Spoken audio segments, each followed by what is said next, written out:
aujourd'hui, on va discuter d'un sujet qui revient de plus en plus chaque année, un sujet dont on parle dans les médias, dans les groupes WhatsApp entre amis, au travail. Bref, on va parler du Dry January. Mais cette fois, on va l'aborder sous un angle un peu différent, celui du vin. Et oui, pas si simple que ça, mais on va le faire. Qu'est-ce que ça change? Comment les vignerons le vivent?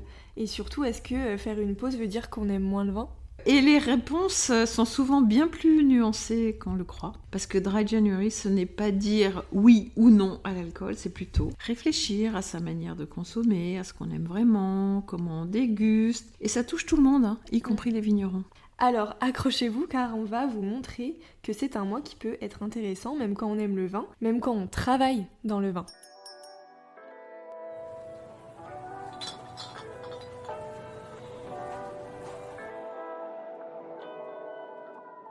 Alors d'abord, pourquoi est-ce qu'on parle autant du Dry January? Depuis quelques années, c'est devenu un vrai phénomène en fait. Ah ouais. Moi, je l'ai vraiment bien remarqué depuis quelques années. C'est devenu un phénomène pas seulement en France, qu'on retrouve partout dans le monde. D'ailleurs, ailleurs avant la France, parce qu'on est un pays producteur, on a peut-être été touché un peu après. Mais à la base, ça vient du Royaume-Uni, avec un objectif simple. Après les fêtes, on fait une pause, on remet un peu son corps à l'équilibre et on prend du recul sur ses habitudes.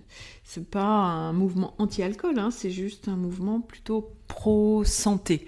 Ouais. Venant de UK où ils ont un vrai souci avec le binge drinking, etc. Donc oui, ils ont lancé ça en 2013, je crois.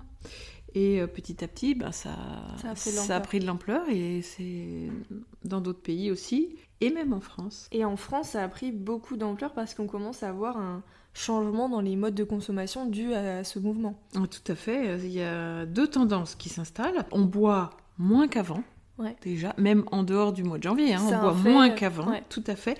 Mais on choisit mieux ce qu'on va boire. Et ça, on voit ça dans toutes les générations, mais particulièrement quand même chez les 25-40 ans. Oui, et on est moins dans on boit pour boire, mais plus dans on boit quand ça en vaut la peine. Oui, c'est ça. Et le Dry January, ça s'inscrit totalement dans cette logique. Ouais. Voilà. Et du côté des vignerons, comment c'est perçu aujourd'hui? Parce que pendant longtemps, janvier, c'était plutôt un mois de vente post-fête. Est-ce que c'est toujours le cas? Alors janvier, historiquement, c'est pas un gros mois pour le vin. En fait, les gens ont un peu fait le plein pour les fêtes, et puis en janvier, soit ils en ont encore, soit de toute façon, on fait gaffe après les fêtes, on consomme moins de tout. Donc voilà, les gens sont fatigués, ils ont quand même déjà beaucoup dépensé en décembre, donc c'est pas un mois clé en termes de chiffre d'affaires ou d'expédition pour le vigneron. Donc le Dry January, il ne change pas trop les ventes. Non, pas trop, comme tu dis. Forcément, un petit peu, parce que très clairement... la tendance est là quand même. La tendance est là, donc bien sûr, c'est moins, mais il y avait déjà un petit peu cette tendance de moins. D'accord. Et comme si la nouvelle résolution de l'année était de consommer mieux, et bien même du côté du vin. Oui, exactement. Ça ne tue pas vraiment... le vin comme on peut l'entendre. Au contraire, ça peut aider à valoriser un peu une consommation plus qualitative que quantitative. Ça rejoint vachement au final la philosophie de 3 x 20. Bah oui, tout à fait. Mieux boire, mieux comprendre, mieux choisir, c'est exactement ce qu'on défend. Mais nous, on le défend toute l'année, pas seulement un mois sur 12. Voilà. Ouais.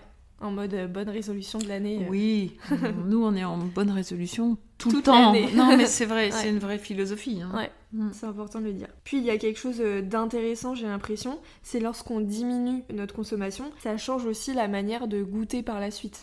Oui, tout à fait. Quand on fait une pause, même de quelques jours, le palais finalement devient un peu plus sensible, réceptif aux arômes.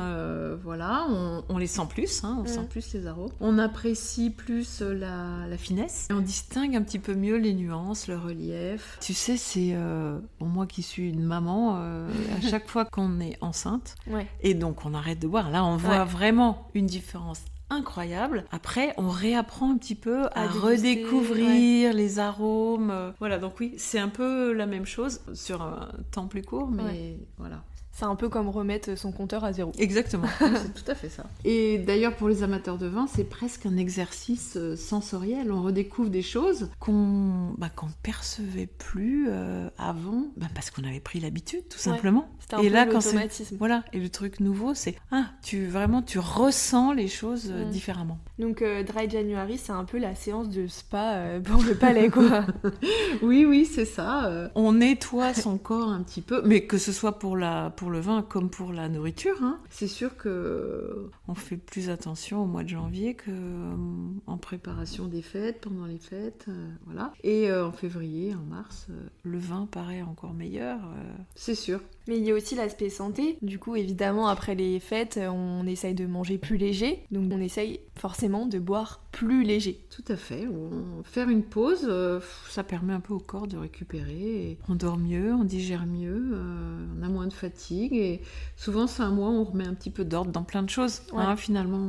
Pas que dans l'alcool, quoi. Ouais, non, c'est ça. Et puis, de toute façon, même toute l'année, boire moins, c'est mieux pour dormir. On se sent beaucoup mieux.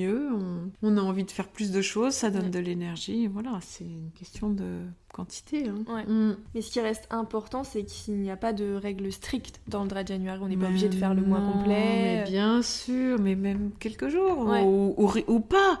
Juste de baisser sa consommation si on sent qu'on est allé un peu trop fort, bien sûr. Plutôt un mois de réflexion, c'est pas un concours de j'ai tenu jusqu'au 12 ou au 15 ou au 20 ou les 31 jours. Voilà, c'est plutôt ça.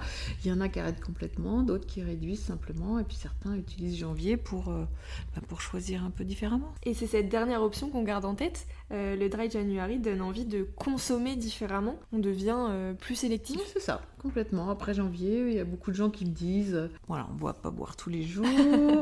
Du coup, se choisir une bouteille un peu plus qualitative. Voilà. Et voilà, on le sent. Bien, c'est exactement ça, on le ressent. Et tant mieux. Et nous, on les incite toujours à réfléchir et à y aller mollo. Ouais, bien sûr. Ça évite aussi d'acheter n'importe quel vin, n'importe quoi comme vin en fait. Oui. Non, c'est vrai. On se laisse conseiller, guider et on y va moins fort. Voilà, ça peut encourager à prendre le temps de choisir, discuter avec son caviste, goûter des choses nouvelles, s'abonner à 3 fois vin pour être sûr que les vins sont bien choisis, que ce sont vraiment des vins représentatifs et pas juste du vin, mais du vin qui a des choses à dire finalement et qu'on peut déguster intelligemment. C'est une vraie démarche de consommation un peu consciente, c'est ça. Et c'est exactement du coup la philosophie de chez 3 fois 20, donc toutes les bonnes raisons sont là pour s'abonner. Au final, faire un Dry January ne veut pas dire qu'on se détourne du vin. Ah non, pas du tout, absolument pas. Aimer le vin, c'est aussi vouloir le déguster dans de bonnes conditions, avec attention, avec plaisir. Le vin n'a jamais été fait pour être consommé mécaniquement, bien au contraire. Bon, je crois qu'on a fait le tour. On espère que cet épisode vous aura permis de voir le Dry January autrement, pas comme une contrainte, mais plutôt comme un mois où on peut souffler, réfléchir et surtout redécouvrir le vin autrement. C'est ça, prendre un peu de recul et comprendre ce qu'on aime vraiment. Le vin reste un plaisir, pas une obligation, et ça se consomme avec modération. Surtout. Voilà. C'est très bien, on se donne rendez-vous la semaine prochaine pour un nouvel épisode de Bruit de cave. Et oui, et en attendant, retrouvez-nous un peu partout, sur nos réseaux, Instagram, Facebook, YouTube, Pinterest et TikTok.